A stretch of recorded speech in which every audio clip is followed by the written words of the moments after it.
r/NoSleep. Posted by u/whyusoempty. I boarded a midnight train, and now I'm trapped in an endless nightmare.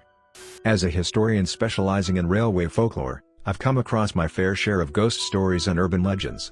Most of them, I could debunk with a bit of research and logic. But there was one tale that always intrigued me, the legend of the midnight train. The story goes that in the deep woods, hidden away from civilization, there exists an old, forgotten train station. At midnight, a ghost train is said to arrive, taking its passengers to destinations unknown and terrifying. The legend was vague, filled with inconsistencies, but something about it always tugged at my curiosity. After months of research and following leads, I finally pinpointed the likely location of this elusive station. Armed with my camera, notebook, and an uneasy sense of excitement, I set out to find it. The hike through the dense forest was challenging, but as the sun set and shadows grew long, I stumbled upon it, a dilapidated station, overgrown with vines and barely visible in the moonlight. I checked my watch, 11:50 p.m. Perfect timing. I set up my camera to document any paranormal activity and waited. As the minutes ticked by, the air grew colder, and an eerie silence settled over the forest. Then, at precisely midnight, I heard it, the distant sound of a train whistle, growing louder and louder until the train itself emerged from the darkness.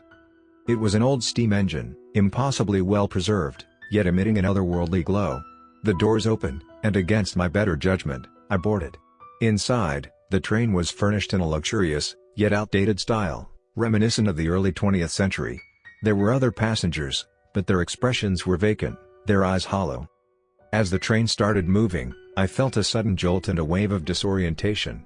I approached one of the passengers, a middle-aged man in a suit, and tried to strike up a conversation, but he simply stared through me as if I wasn't there. I moved to another car and found a young woman who seemed just as out of place as I felt. She introduced herself as Clara, and to my relief, she could see and speak to me. Clara explained that she had boarded the train in 1923, thinking it was a regular service. She had been trapped ever since, unable to leave or age, forced to relive the same journey night after night. The train, Clara revealed, was a conduit between worlds, collecting souls to fuel its endless journey. Each passenger had their own story of how they ended up here, but none had found a way to escape. Some had succumbed to madness, while others, like Clara, retained a sliver of hope. Determined not to share their fate, I explored the train, looking for clues. The more I investigated, the more I felt the presence of something malevolent, watching, waiting. In the conductor's cabin, I found an old logbook filled with the names of countless passengers and strange symbols that hurt my eyes to look at. With Clara's help, I deciphered some of the symbols. They were part of an ancient ritual meant to bind souls to the train. The logbook mentioned a hidden compartment in the last car, said to contain an artifact that could break the curse. We made our way to the last car, but as we approached, the other passengers started to change. Their hollow eyes turned toward us, and they began to move with a sinister purpose. Clara and I ran, the train seeming to stretch endlessly before us. Finally, we reached the hidden compartment and found a small, ornate box. Opening it, we discovered a talisman inscribed with the same symbols from the logbook.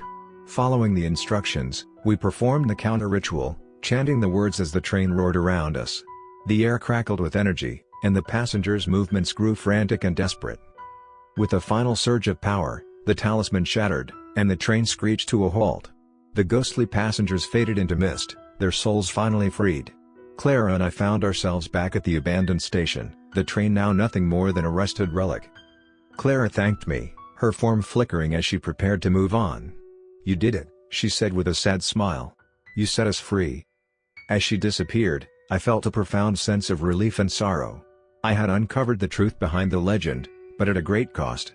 The midnight train would no longer claim unsuspecting souls, but its haunting journey would remain etched in my memory forever. I left the forest, vowing to share the story of the midnight train, so others would know the dangers of curiosity and the price of uncovering the unknown. Next story of this video. Posted by u/whyusoempty. The Purge program, a mind-bending experiment. I always struggled with anxiety and depression, so when I received an invitation to join a government-sponsored program promising to reset my mind, I couldn't resist. The program, ominously titled The Purge, was shrouded in secrecy, with participants sworn to confidentiality. The thought of finally finding peace, free from my mental burdens, was too enticing to ignore. The facility was located deep in the mountains, far from prying eyes. As I arrived, I noticed the eerie silence that enveloped the place. A sleek, sterile building stood isolated against the backdrop of the dense forest. The air felt heavy, as if the surroundings themselves were aware of the experiments conducted within. Inside, I was greeted by Dr. Bennett, the head of the program. Her sharp eyes and cold demeanor did little to ease my nerves. "Welcome, Alex," she said, her voice devoid of warmth. "You're about to embark on a journey that will change your life." The other participants and I were led to our individual rooms, each equipped with a single bed, a desk, and a large, ominous-looking chair connected to various wires and monitors. The procedure was explained in vague terms. Our minds would be purged of negative memories and emotions, resetting our mental state to a baseline of calm and clarity. The catch? The process was irreversible. The first night, I couldn't sleep.